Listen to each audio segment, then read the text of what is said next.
What is up, everybody? This is the Sharp Angles podcast. I would say the Thursday edition of the Sharp Angles podcast, but we are recording a little bit early this week. Just a peek behind the curtain. Had to record a little bit early this week, so we're going to call this the Wednesday edition of the Sharp Angles podcast. But it will still be talking about fantasy football with the one, the only, the Swami of Konami himself, Mr. Rich Hribar. How are we doing, Rich? We're doing good. There's only, one NFL game left this season. We'll be covering that, ad nauseum with everyone else. Erasure. Pro Bowl Oh, erasure yes, is they what I did say. erase the flag football game. They play flag football now, right? I genuinely have no idea what is going to happen in the Pro Bowl. Like, no clue whatsoever. I did see there might be some DFS contests, so I might be doing some research for the real degenerate crew.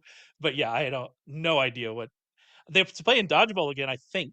So maybe we'll I still get think that. they do like the competitions. I do like the one QB accuracy drill that they do. I'll go back and just like watch it on YouTube though or something. Like I'm not gonna plan my night around getting around that. No, I do watch them on YouTube. I do like the dodgeball when they do that. That's fun to watch. I'll watch. You know what? I would watch a competitive. I would support a competitive dodgeball league. Didn't Jeremiah Trotter try to make that a thing? I feel like I watched that in somewhere in the aughts. But I QB watched some challenge competitive was real, dodgeball. man. I mean, how old are you? Like, was QB I challenge still a thing when you were? It All right. was. It was because and I remember finding it because it was on the original Sega Genesis version of Yes. Madden, right?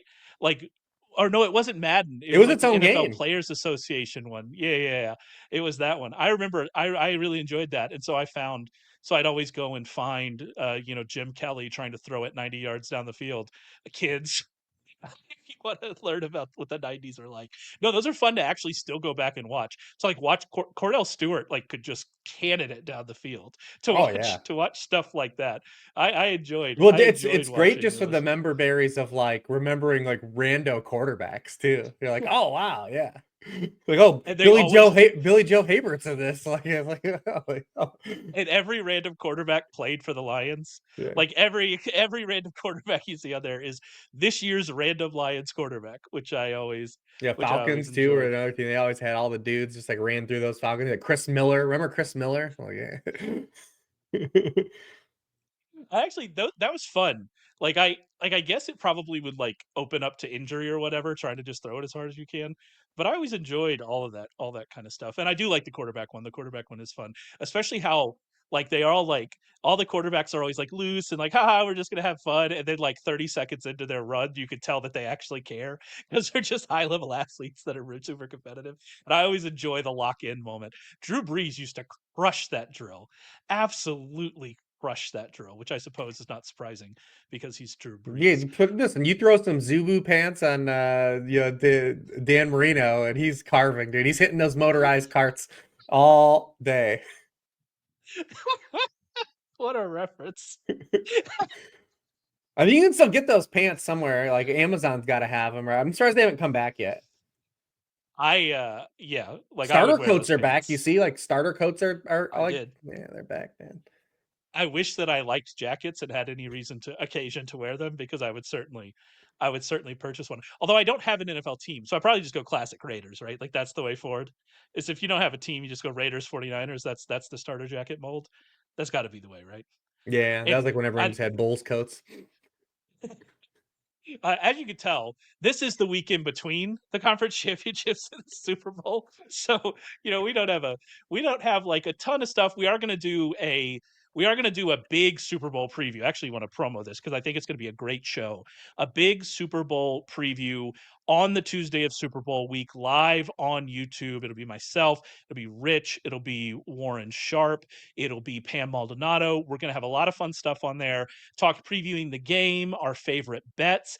There's going to be a opportunity for fans to get involved, to send in some of their favorite prop bets. There'll be a lot more information about that on Warren's Friday show this week. So Friday at noon Eastern on our YouTube. Go to YouTube, search Sharp Football Analysis. You'll find it. He's going to have a lot of information there about how to submit your props, get involved in the show. There'll be a lot of interesting things happening there. We're calling it the Sharp Tank as part of that. So it's going to be a great show. It's going to be just an extravaganza with everybody here from the podcast. So make sure you tune into that next Tuesday. We also right now over at the website are running a prop bet contest with over $2,000 in prizes. Head over to sharpfootballanalysis.com. You can find all the information about that. It's free to enter, completely free to enter for everybody. If you are actually subscribed to our Sharp Super Bowl package, and you win, you'll get double the cash prize. So, especially if you're subscribed, make sure you go and fill that out. It's 15 questions.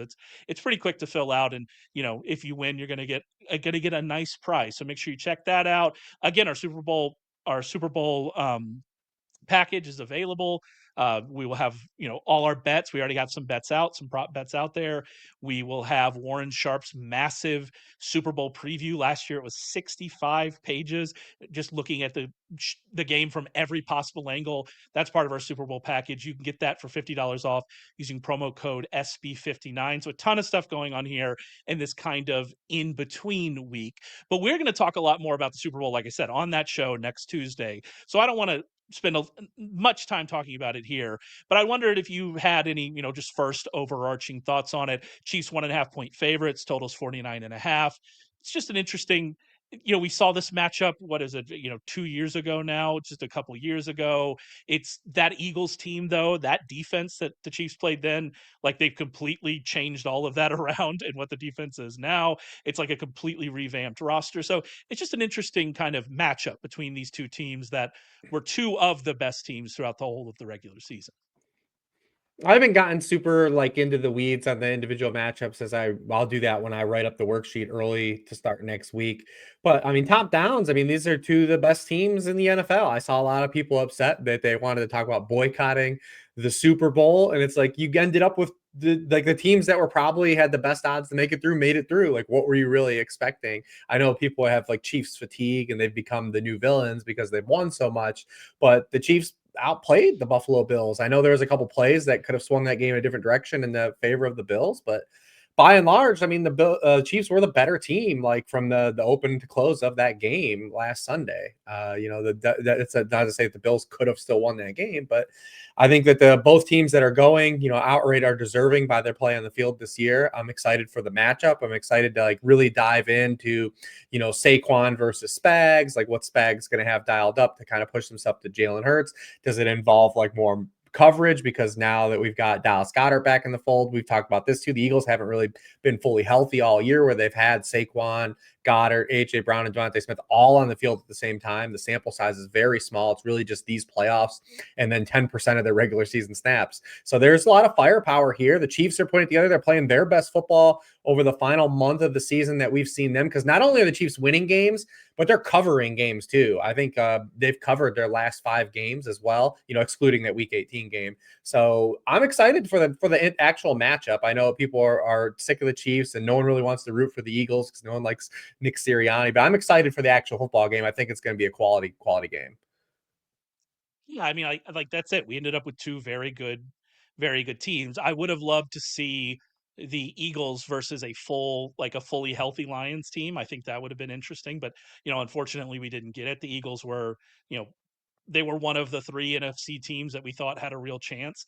And so, yeah, we've ended up with Eagles Chiefs. That makes a lot of sense to me. And I'm happy to see it again. I do understand the fatigue about the Chiefs. I do understand kind of all the online discourse about everything. Discourse that, to be fair, our website has played a role in creating. And so I can't, it is what it is, right? And so I get all that. But yeah, you get to see two of the best teams, getting to see Patrick Mahomes, getting to see Jalen Hurts after last week, which Jalen Hurts had not been playing well. And I think last week, he did definitely play better. And we'll see kind of how that continues to go. And then get to see this Eagles defense, which is just, so good. It get to see them against Mahomes. And what are we going to do? Yeah, all of it's great. You mentioned some of the individual matchups. You mentioned Goddard. Goddard is already getting bet up.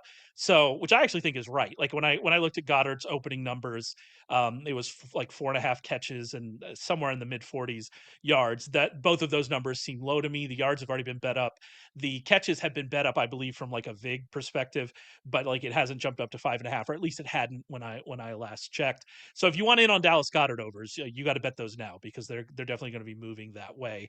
But yeah, lots of interesting avenues, lots of interesting props. Like I said, we're going to be talking about all of that next Tuesday with the whole crew. So make sure you tune in 7 Eastern next Tuesday on YouTube, and we'll do that. But more than that, more than the Super Bowl, we're in this weird week between, more than talking about Pro Bowl, dodgeball, and all that nonsense. We actually have an interesting new drop here from Rich Hribar, and that is an update to his dynasty rankings available over at Sharp.Football These are just the rankings, so it's just the top 300, the super flex, positional, not the tiers and write ups and all of that stuff. That'll come later in the off season with so much information in those from Rich. But this is a nice update to the rankings, and it felt like this is a nice little a break to kind of maybe talk about the dynasty perspective that's going to dominate from now until we get into the draft, as we're talking about rookies and all of that stuff. So we wanted to talk a little bit about that. Obviously these dynasty rankings are a lot different than your last update coming off of the season, and so just kind of going category by category and just kind of riff on some of the interesting pieces. So I thought a nice place to start would be with like the biggest risers, the guys that we saw kind of rise the most. I assume, I don't know what your answer to this would be. I assume there are a lot of rookies and second year players in there for sure. And that's probably another thing we should talk about as we're talking about who should you be investing in dynasty. These first and second year players as we see them, ascend would be my guess.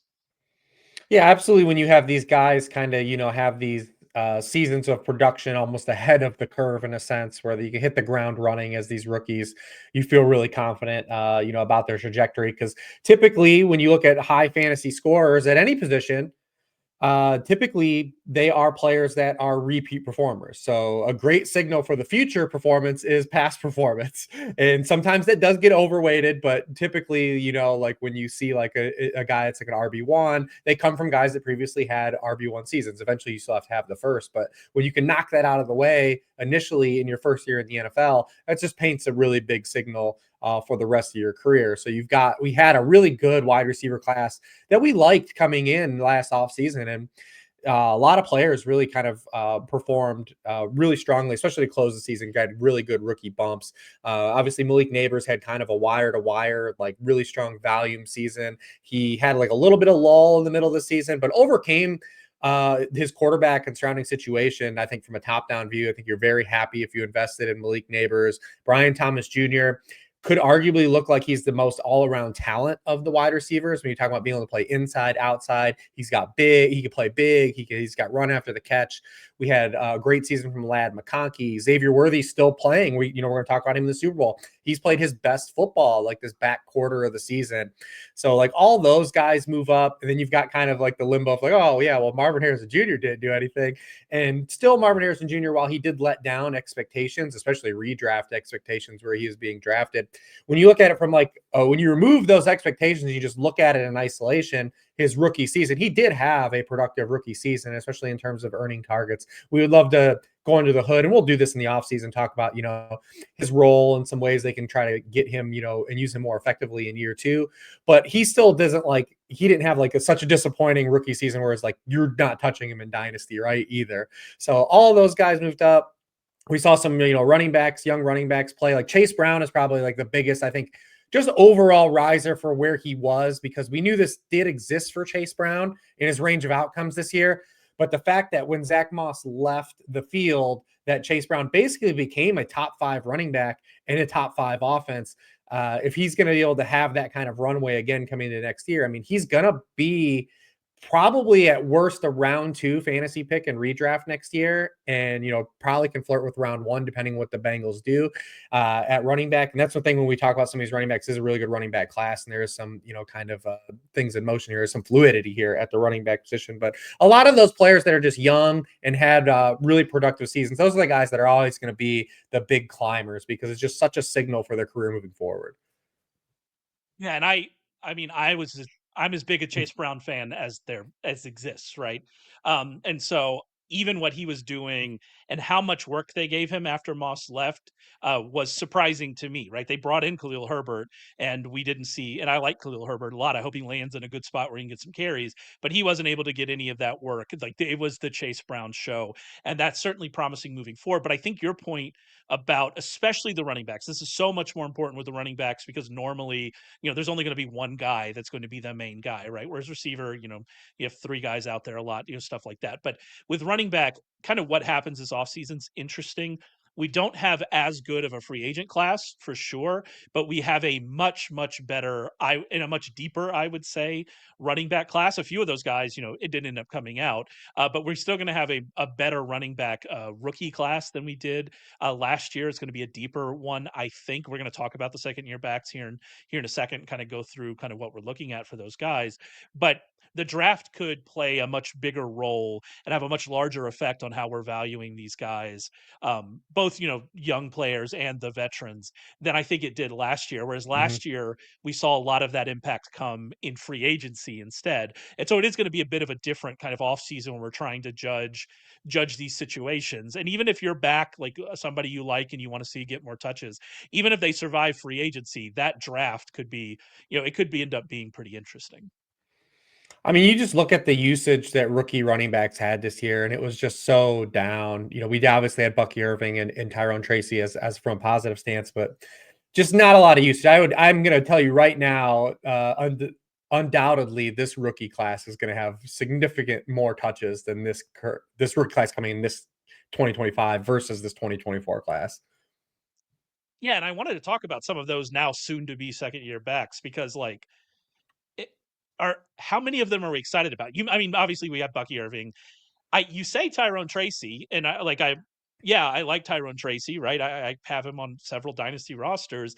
We saw the fumbling issues, right? Devin Singletary's probably still going to be around. Like, what's that offense look like? So we have questions about him. And then, I mean, just go through the names of people buried. Jalen Wright, behind A Chain. They could probably get rid of Mostert, pretty easy from a contract perspective if they want to. We have Jalen Wright. We have Trey Benson with Connor's got a couple more years now and had a good season. Marshawn Lloyd, Josh Jacobs has 3 years left on his contract, and obviously coming off a good season. Ray Davis has James Cook in front of him. Blake Corum, they're talking about an extension for Kyron Williams. Braylon Mhm. Allen, we're talking about Brees Hall, right? Like we go through all these names. Jonathan Brooks, Chuba Hubbard gets the extension, and so he's even a guy that I think And he probably won't play without next that year. and probably won't play next year exactly because he has this other knee injury, right? And so like you just go through this list. Oddly, like Audric Estime might be in the weirdly the best situation of all of these guys. Javonte's a free agent. Obviously they have Jaleel, but like how much are you putting into that? The Broncos are definitely somebody I would expect to be drafting a running back or going out into the free agent pool. That might be a Ashton Genty landing spot would be the Broncos, right? And so like there's a lot of we'll have to see what happens there. And so like, yeah, it's rough out there for that class. And I think that, you know, we liked a few of those guys. Like I know we both liked Bucky Irving. I know you really like Jonathan Brooks and Jalen Wright. I really liked Marshawn Lloyd. But like we might just have to go back and say, are they going to get the touches? Is this ever going to really work out for them? And it's not looking great for a lot of those guys right now. Of course, it's the NFL and it's NFL running backs. That can change very quickly. But like where we're sitting right now, it's not great for a lot of those guys. No, and we knew that last year. I mean, we like those guys in context of the class, but when you looked at where those guys were going in rookie drafts, like rookie running backs weren't aggressively being drafted, even the guys like Yep. Quorum and Benson. And that's just, we knew that was a red flag for this class. Like you needed year one production from a lot of these guys. And that doesn't mean like these guys are going to be out of the league or anything, but to that degree. But you were looking for very much year one production to have a stable role going into year two. And I think we have got a lot of question marks around those guys, like you said. And like you said, it's very easy to look at a guy like Jalen Wright and say he could easily still be the number two and involved in that offense next year. If they don't bring back Mostert, obviously, Jeff Wilson's probably not going to be there. So there's opportunity still for those guys. But from an overall dynasty stance where you're feeling confident of like, can this player be an RB1 or can he be a weekly starter for me? We just don't really have many of those types from last year's class. And we were worried about that coming into last year. And we also talked about Chase Brown, which you could have had similar concerns about him at this time last year, right? And now here we sit. And so things can change for running backs for sure.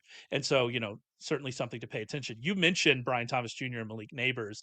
I know that that's kind of a hot button topic right now in Dynasty, which is, interesting. I think very often, well, I mean, I know that you agree with this. Very often we get caught up in like, this player is my wide receiver Right. 6 and this player is my wide receiver 9, and I will fight to the death that the wide receiver 6 is better than the wide receiver 9. And I'm like, okay, sure.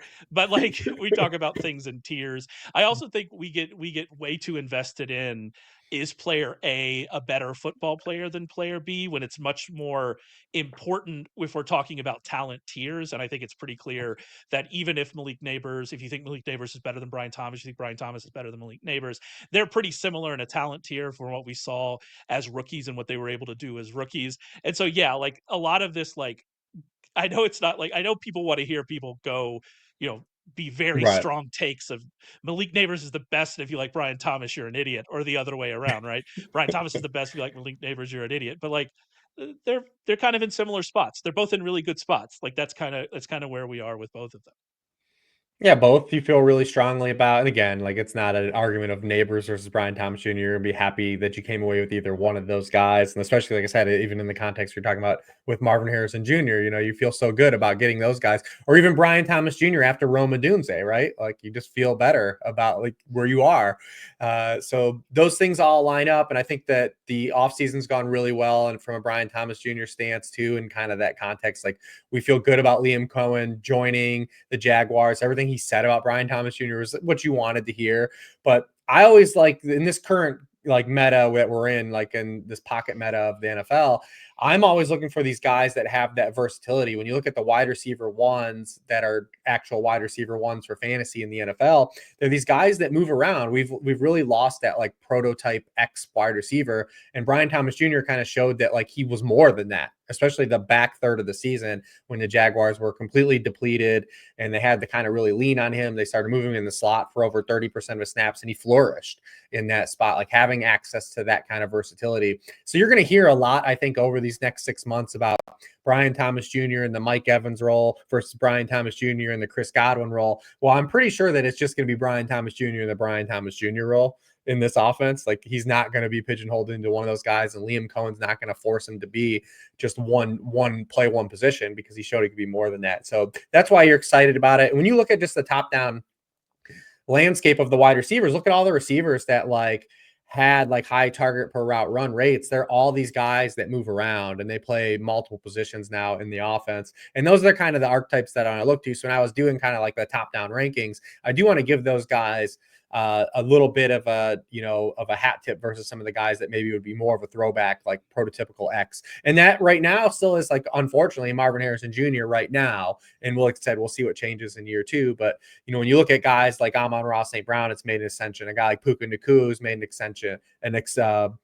ascension early in his career. Like those are like the archetype of players that like I'm looking forward to make investments. Ladd McConkey, because Ladd McConkey, people look at him and say that dude's just a slot receiver, but he's got, going even back to college in his first year in the NFL, he's got amazing splits when he does play outside. He can travel outside and win out there too. So I wanted to be aggressive even with a guy like Ladd McConkey. I actually worry I wasn't it's aggressive enough with him, but those are the types of players I think at wide receiver, because in this current pocket meta of the NFL, you want that versatility, because that's what NFL teams and offenses have strived to funnel their targets through. If I could have 3 suggestions for Liam Cohen as he gets this job. The first one, and I want to be clear, I have no issue with what Liam Cohen did, because the Bucs would fire him in week 8 of this season if things had gone wrong. He's got to do what's best for him and his family, because the Bucs are certainly going to do that. And if you're upset about that, like I don't know what to tell you.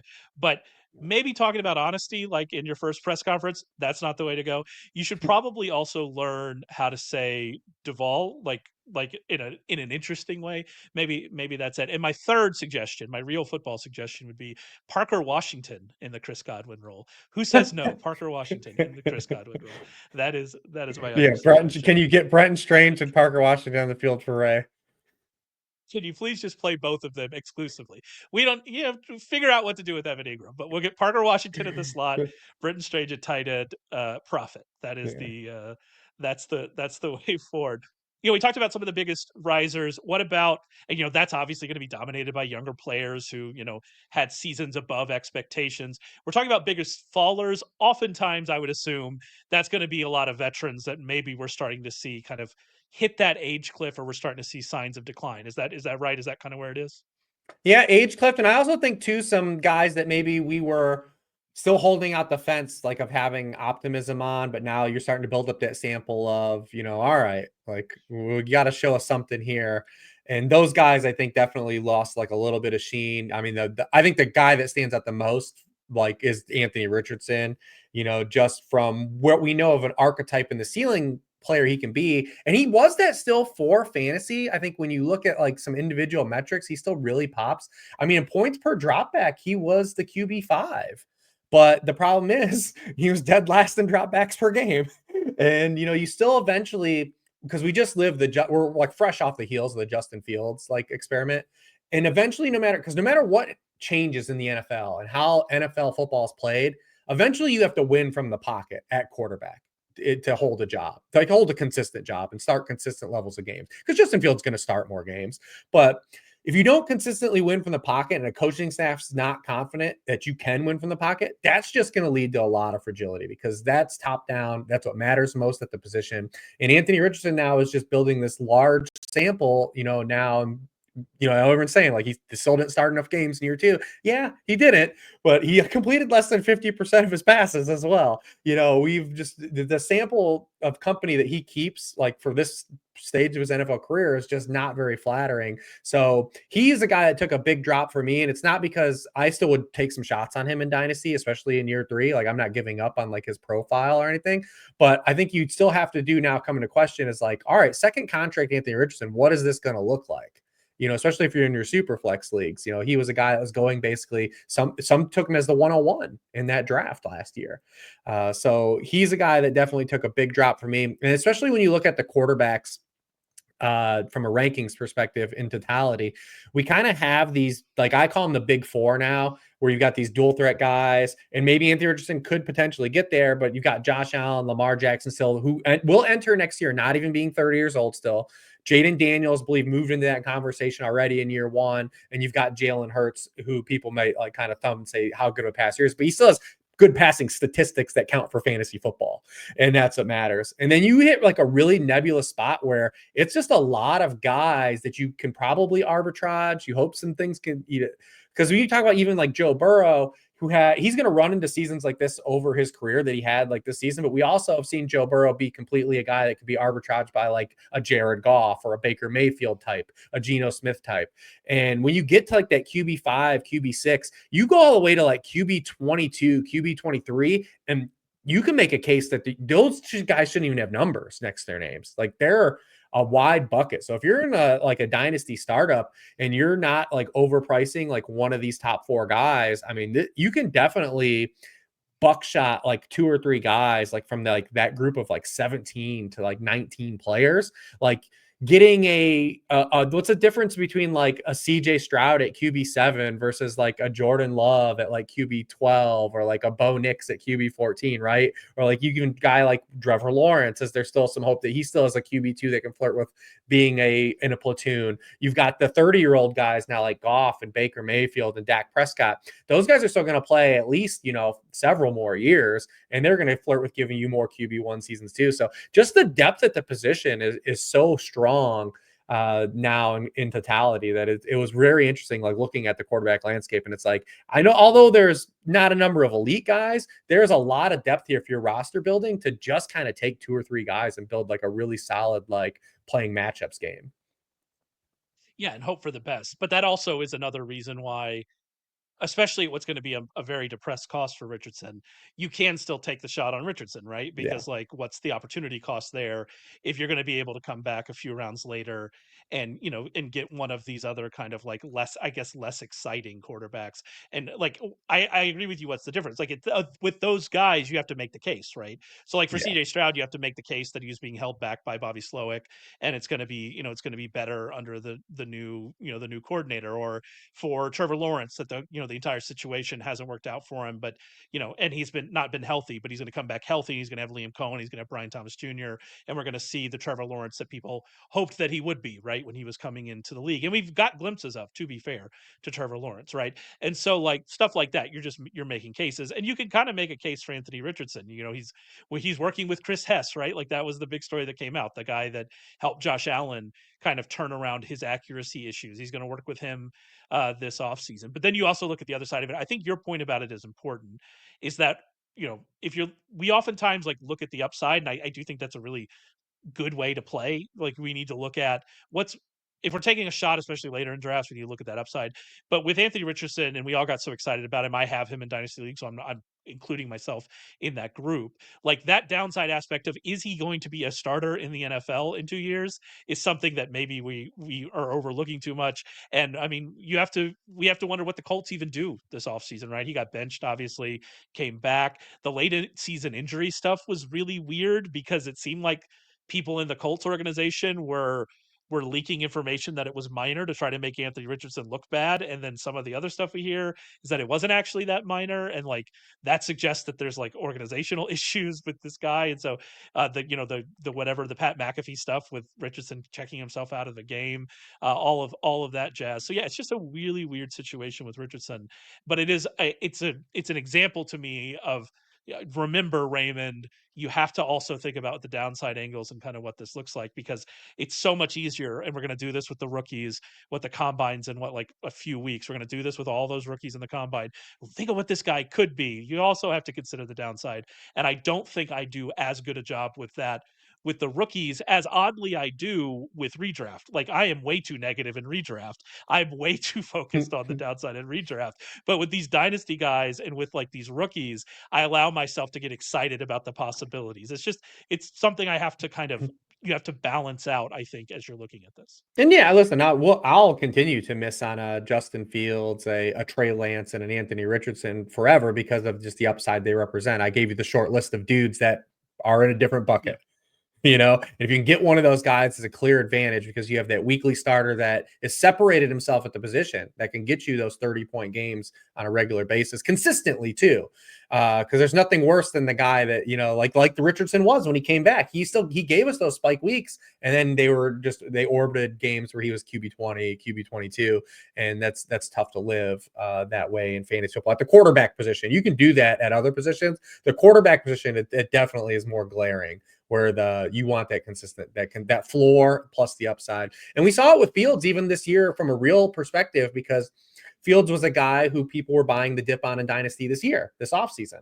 And he started the year 4-2 and got benched. Like, his team was 4-2 with him as a starter, and they weren't confident in him as a passer. And he was benched again. So like, it's tried and true. You have to develop as a passer, and that's always going to be kind of the one bugaboo that this archetype is going to have. And then the other thing that hurt Richardson too was that a lot of the good young quarterbacks showed upside. Obviously, Jaden Daniels hit with flying colors. Bo Nix, over exceeded expectations year one from a fantasy stance. Drake May looked good when he came in. We didn't really get to see Michael Penix play. We definitely need to see JJ McCarthy play at all. But the young quarterbacks helped themselves this year too. No one really hurt themselves. Caleb might have hurt himself a little bit in the context versus Jaden Daniels, but he's not going to lose a ton of ground in year two, especially with the hire of Ben Johnson and the amount of talent that they have. Like, there's not going to be a real dip for Caleb in like terms of price point. I think so as well. I'm glad you brought up the Steelers situation, because I've been thinking a lot about the potential Russell Wilson, Pete Carroll, Darrell Bevel reunion in Las Oh, Vegas. Oh, can't wait. Can't wait for I can't wait for Brock Bowers, who I took ahead of Roma Dudze a lot last year and was feeling great about it. Still feeling great about it because Brock Bowers is very good. But Brock Bowers and Michael Mayer to have like the same target share is going to be really, really fun when those three get involved. I just I can't wait.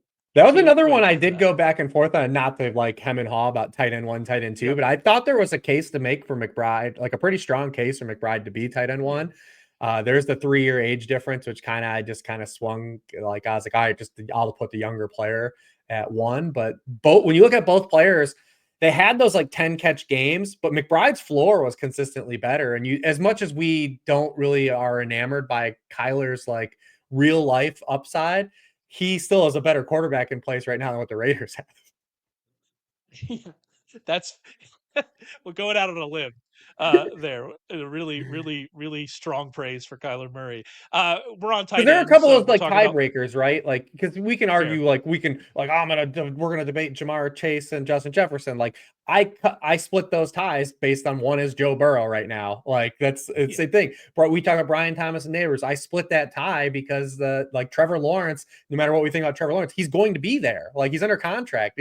We don't know what the Giants are still going to push out. So that's how I split those ties in those situations. You said something in our last conversation about like when is it time to pull the plug, when are we still showing, and for whatever reason you brought up that Kyle Pitts is somebody we wanted to talk about, and so I'm just, it seems like a good time to throw his name in there about what we're doing with Kyle Pitts, because I had a tweet, I remember this, I tweeted this out, this stat about, I think it was in November, about how the Falcons weren't using him correctly. They weren't using him in the places where traditionally throughout his career he's had the most per target success. They're using him too short. He's not a guy that's going to really create after the catch. And so, like, where they need to be using him. And most of the responses I got, and I want to be clear, these responses are right. I'm in agreement with the people in the replies. Is you need to chill out, guy. It's never gonna happen for Pitts. And I've fallen into that pit of despair as well with Pitts. But no pun intended. I realized what I just did there. But yeah. So you want to talk about him? So have fun talking about Kyle Pitts, and I'll just sit here and cry in the corner. Well, I think this is the first year where you're definitely going to see a penalty on Kyle Pitts. I mean, he was a guy, like you said, it was easy to make kind of those to move the goalposts on, years 1 through 3. It was the quarterback situation, it was the coordinator situation. And it was like, all right, well, all these things are lining up this year for change. He's going to go Kirk Cousins, at worst, Michael Penix. They're getting Zach Robinson. But the one thing that we as fantasy gamers have no control over, and we honestly don't know, and we don't even know how true it is, but at least with Kyle Pitts, to my naked eye, like there's definitely an effort concern. Like we don't know this about guys, like too. We don't know how much work they're putting in, how much they care. And Kyle Pitts definitely gives off some vibes of like, what are we really, is this guy really ever going to tap into this? Is it a Kyle Pitts problem? Like, is it a Kyle Pitts motivational problem? And that's kind of where we are, because he's kind of lucid with the football, a different group the last 3 years. That was my first year this year where I was actually on Kyle Pitts from like taking nibbles on him and, from a draft status. But when you look at a dynasty stance, he still was holding last year, basically the tight end 1, tight end 2 spot with Laporta. And now we had Laporta hit. We've had Trey McBride now like build on just his back half sample from 2023 into last year. This past year, just being a locked in tight end 1. Bowers hits. We've got just more competition, and he by proxy just falls behind those guys at minimum. And then you might have some veterans that you just know you're going to ride out, like a George Kittle, right? Like George Kittle might only play 3 more years versus Pitts is only going to be 25 coming into next year. I'll turn 25 next October. So you got plenty of runway. There's still a lot of meat on the bone from the turning productivity at the tight end position. But coming into next year, you're going to have more confidence in George Kittle outscoring Kyle Pitts. You just are. So guys like that are going to be regarded higher over him. And maybe that's another price point for people to come in and get on that train and continue to buy. But he falls behind those guys. Dalton Kincaid is in the same boat, right? Like Dalton Kincaid had an immaculate layout this year that we thought coming in. Bills have no wide receivers. It's him and Khalil Shakir. Offense is going to run through this guy. And it kind of did from a target per route perspective, but he just never got on the field and he never made that ascension. And again, like we got to stop making excuses for these guys when they start to build out that sample. So Kyle Pitts definitely, like my biggest concern is for things like the unknowns. Is just like how much effort, how much does this guy really like playing football? Because I question that on the outside.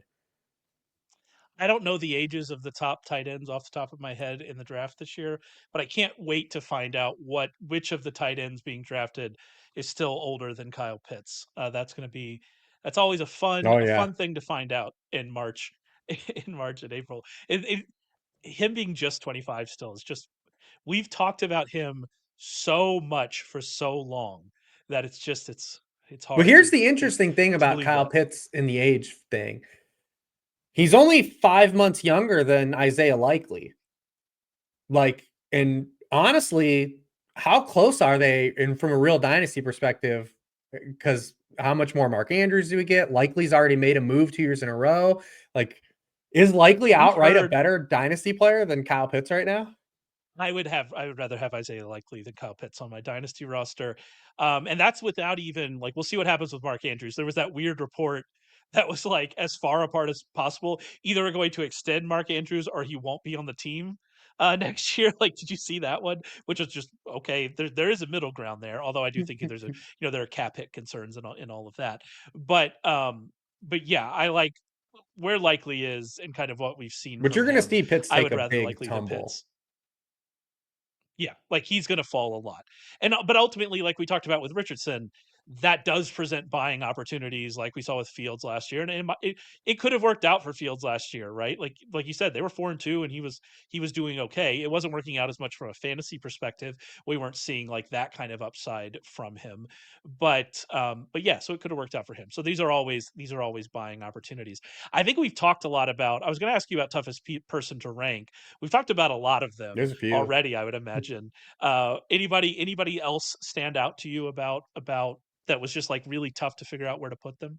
There's a couple. Isaiah Pacheco for sure was a Yeah, hard that's a good one. guy. He's gonna be coming. Remember, he was a 7th round draft pick. He's going to be in his final year of his rookie contract, coming off the year where he was hurt. It's easy to give him a hall pass and say he was this year's Tony Pollard, right? Like he came back with a broken leg. He can come back and look more explosive, but we also have to believe the Chiefs are going to invest at some point into a running back, whether it be adding a veteran or, adding a rookie in this draft. And that just compromises things because he was just such a low end capital pick. Right. And he's never really delivered like a massive fantasy season either. Right. Like there's really no reason for him to get like a huge hall pass. So he was a really tough guy to kind of lay out. Jerry Jeudy still like very tough to like figure out like Yeah.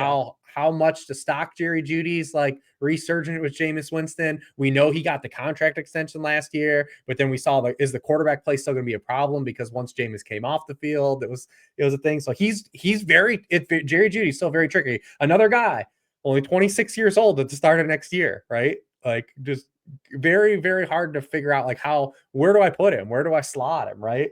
Those are a couple of tough guys. It was really kind of hard to penalize. How much do I want to penalize Tank Dell? How much do we see Tank Dell? Like, does he play at all next year?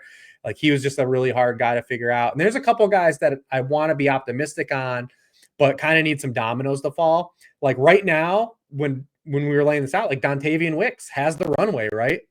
Here is Dontavian Wicks again. He's young enough. Christian Watson's not going to start the year. Do they bring in another guy? Like he's a guy. Jordan Whittington's another one. On a per route basis, Jordan Whittington was really good this year as a rookie, but he needs a couple things to fall his way this offseason. Do they move on from Cooper Kupp? What do they bring in? So there's like a couple guys to kind of try to figure out like how do we move those guys? Malik Washington, same boat, right? It's easy to say, oh, I'm going to bump him up and try to get ahead of the game on this, but there's also fragility to that too, because you might have done that with like, say, like a Trey Palmer last year. And, what if they get rid of Chris Godwin or Mike Evans? Neither of those things happen. They actually add Jalen McMillan and Trey Palmer's dead. Like those also could happen to those guys like a Malik Washington, a Jordan Whittington, and Dontavian Wicks. You can easily make the case you're trying to poach those from a gamer's in your league's roster right now and say, I'm going to get ahead of the curve. Let me see if I can get Dontavian Wicks thrown into a deal and then have it just completely go up in smoke too. I would like to apologize to Trey Palmer's family that might have heard that. He's still alive. He is amongst the living. He is amongst the but living. his but his dynasty value, in fact, might be dead. I am interested in Judy because Judy did have pockets of like looking like what we would want Jerry Judy to look Yeah. like in Denver. Like he had that already. Like this wasn't like one of those situations where like he averaged like 2.2 yards per out run through over an entire season in Denver at one point. And so like we saw like, okay, this guy is, at least a reasonably good NFL wide receiver, a reasonably efficient NFL wide receiver, doing that with Cortland Sutton and not the best offensive environment as well. Like all of that. And so, like, yeah, you point to all that, but then we just know what this Browns quarterback situation is. We know they're going to just be scraping the barrel to try to find somebody because of kind of where they are in the draft and all of that stuff. So it's probably not going to work out, right? Like, and so like there's lots of questions there about Jerry Jeudy, and so yeah, it'll be really interesting, certainly for Yeah, him. Travis What I will, Etienne was another guy too. oh, He was I another have guy no just had a idea, real hard time. Like, what are we doing with Travis no idea. Etienne? No clue whatsoever. And I think the reason I don't know why I said the Cleveland Browns. Cleveland Browns have the second pick. I don't know why I said the draft. They might get a quarterback in the draft. I don't know. But the quarterbacks are not looking great. So I'm just coming back to that. But on Etienne, he was somebody that I was not particularly interested in this year because so much of Etienne was built on we saw the efficiency slip already.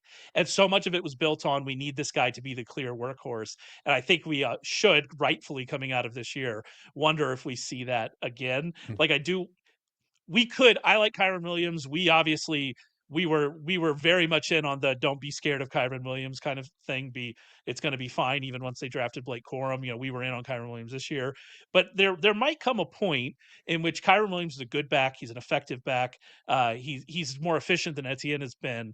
There might come a point where like the Rams just want more, and we have seen Etienne be more than that. We saw him be more than that like as a rookie, and so maybe we get back to that point for him as well. Maybe we've just had like some bad run for him here, but I don't like that we've now seen, okay, well, the efficiency wasn't really there, but we were still getting the workload. And now we've seen, okay, well, the workload's not there as well. And like you put those two things together, and I feel like I'm going to be lower than the consensus on Etienne because I already kind of was. And now you have some like real big concerns. Does that make sense? Yeah, absolutely. I mean, there's the things you're walking through and you're looking at these guys because you want to handle rankings at least from it could have some fluidity from whoever's doing the rankings. But I try to think of like, all right, if I was on the clock and it was my choice between this guy or this guy, I would choose this guy in a vacuum, like almost all the time. And that's how I was trying to get to like, all right, would I want ETN or would I want DeAndre Swift or would I want, Oh, trying to think of some I guys didn't like know. Hold on, I didn't know that that's the range that we were in. But now that you say it, I guess that is the range that Yeah, we're like in. Ramondre Stevenson. He's Yeah, in that guy. He's in like yeah, that group of guys. Like, who would you pick on the clock? And now the obvious answer I would say in most drafts, I would say I'm probably going wide receiver and not gonna, especially in a that's the dynasty league. that's the And answer. but Yeah. in the context of you have to take one of these running backs, like who would you take? And that's when you're doing rankings, you're trying to at least put your feet to the fire in that capacity. So yeah, I found himself in that group, but like I couldn't move ETN like over some guys that he is younger than. Like there's no way you're gonna take him over Josh Jacobs. Like there's no way. You've got guys like Kenneth Walker, even the younger players. Like I think both younger players that we could have the rug pulled out on us, Bucky Irving and Chase Brown. But like you're gonna take those two guys over him, right? Like almost all the time for Absolutely. the upside. James Cook now has established himself in that status. James Cook's another guy that even when you rank, you're like, man, he hasn't even hit his apex yet. Like if the Bills would just play him like other guys, he could be a Jahmyr Gibbs like fantasy player. And we just haven't had that full usage for him because we have one year where he was really efficient, didn't score touchdowns. This year he had some efficiency, scored a lot of touchdowns, but then didn't catch passes and was like a timeshare. He's attached to a really good offense. Yeah, he's another guy where you can make a really strong bull case for that. Like we still haven't had the best James Cook season either. Yeah, he's one that I'm going to be very interested in diving deep on because they why aren't they using him is something I would love the question. Like I would love that question to be answered. Because like I think you're right, is that he is on kind of like that level. He's proven to be on that kind of level. But then you also have to question, we did see the touchdowns this year. Was there some kind of flukiness to that? Like, are we going to see after this fourth down? I'm going to use failure in quotes, Bills fans, so don't come after me. I'm quoting failure.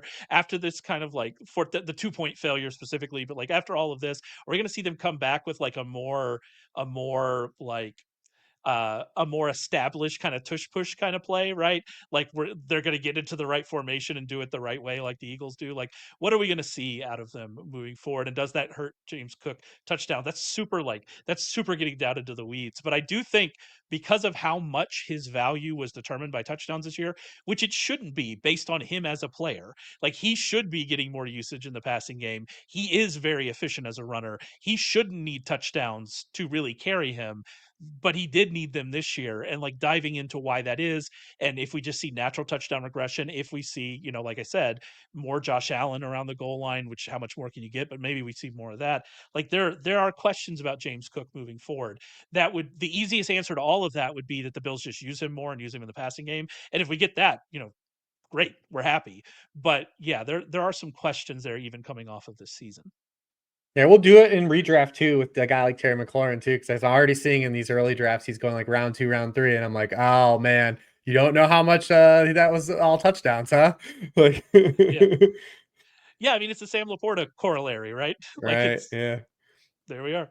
There we are. And obviously Noah Brown will be healthy next year, so you got to be really careful. And then Really the careful other about. thing too with the running back suite, right now I did not include rookies in these first runner rankings, and we know like JNT's he's gonna go ahead of like a lot of those running backs, and we'll see what kind of capital goes with the other guys. But it's a really good running back class too. That's going to impact a lot of those fringe players too. Guys that you might be hanging on to like a Tajay Spears, right? And you're optimistic on Jalen Warren, right? Is another guy like you can see the case for Jalen Warren, but you haven't had it yet. So all these guys are going to be impacted by this class, like really by a lot too. There's a lot of situations that we know are going to be, the teams are already looking at running backs, and they're going to probably have to look for the draft because it's just not there a deep free agent class. there's going to be some upheaval. There's definitely going to be some upheaval. There are some good some good free agent running backs Yes. available as well too. So like there could be some upheaval. It's going to Yeah, be I mean, we're something curious to all see, right. like, what happens with the Najee Harris. Like, who does he go? Because as much as like no one really loves Najee Harris from a fantasy stance, he's the absolute prototypical type of dude that like coaches like. Like he's going to get you tough yards. He plays every game. He can do everything at a baseline level of functionality. If you want to throw him dump offs, he's going to pick up, he's going to be stand up in pass protection. Like he's going to get signed somewhere and you're going to be mad about it.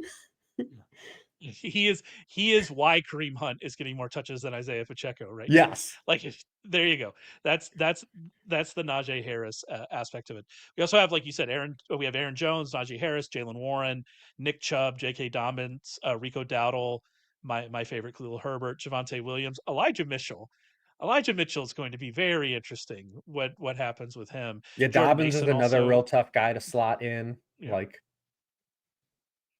lots of Tracy, there. you Are we brought up giving up on? Tracy too. Tracy was a tough guy to slot just because of his archetype. He's not as big as the other two guys that we talked about, like that got the bump. A guy like Bucky Irving, he doesn't have that kind of ability, but he is a good pass catcher. He's in a terrible offense, but does he get more competition? There's all these things that so he was a tougher guy to slot too. But you feel good about Tracy because of the draft capital he cost. He was a 4th-round pick. He's also older than people think, which I don't really care about as much for like a rookie running back, but he was an older prospect. Like he'll be turning 26 next season, like during the season. So where Bucky Irving will Older than Kyle Pitts, or older than Kyle just Pitts, younger, Tyrone Tracy. just He's younger. another one of those guys, if you just sort by age. But running backs, I All right. definitely don't factor in age as much because of just you're looking for just upside in a vacuum to win you kind of championship. Does this guy have a path to be an RB1 or to be an RB2 at a discount price in a pocket, and can that help me win a league? Not instead of just trying to be like, I'm trying to get 10 years out of this guy, because I actually think people undervalue the good quarterbacks in Dynasty for that reason. Like you're getting 10 years of Josh Allen. Like there's inherent value in that, instead of just saying I can get a bunch of other quarterbacks too, like I led off with. So there is value in those lead guys. Like Jaden Daniels, I think is going to be undervalued in one quarterback drafts, startups, for sure. I agree. I also I don't know. I've workshopped this idea in my head. I've never actually expressed it, but like this is kind of why it didn't work last year, and I wouldn't have done it last year with that group. But I do wonder, like, if we should be drafting rookie running backs and then trading those rookie running backs for wide receivers, established wide receivers. Is that the way forward to like good team? Like I don't. It's been There's always something to that idea. that's always Yeah. been my startup philosophy. And I know not my own personal. A lot of people subscribe to this. Is use rookie picks on running backs, and you draft wide receiver heavy from the startup stance. Yeah. See, that's interesting because I didn't know that that was the idea, and that's kind of always been in my head about like we want rookie contract running backs, and then after that we want to trade them, and that's kind of and we want to get back in those trades. We want to get back wide receivers because we're hoping or quarterbacks, I suppose. I don't care about quarterbacks, although I have a league where my two quarterbacks are Sam Darnold and Anthony Richardson, so I might actually be caring about quarterback in that league. Uh, Moving forward, let's hope for the best, Cam Ward. We're looking we're looking for that. So yeah, it is an interesting kind of like age doesn't seem to matter with running backs because they're not going to get to that point anyway, unless they're really, really good. And at that point, if you're just writing out Saquon Barkley and Christian McCaffrey, like fine, Well, Derrick they've Henry. gotten you Derrick Henry. Exactly. You're He's just gonna writing he's it gonna be out until 32, the end.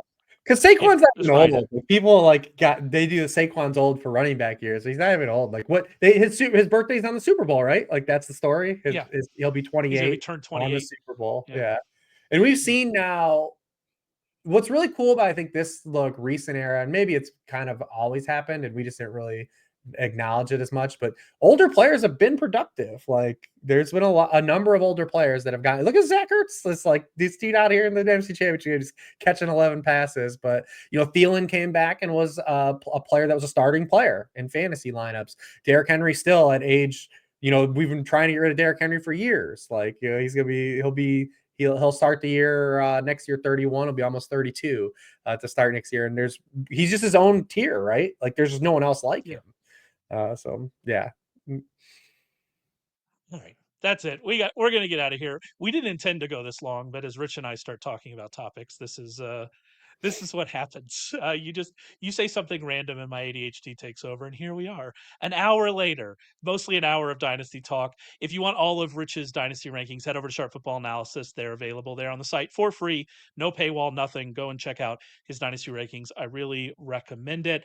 Also, remember we have a ton of Super Bowl coverage up at the website already. There will be a lot more coming, including Warren Sharp's massive Super Bowl preview. Like I said, last year's was 65 plus pages.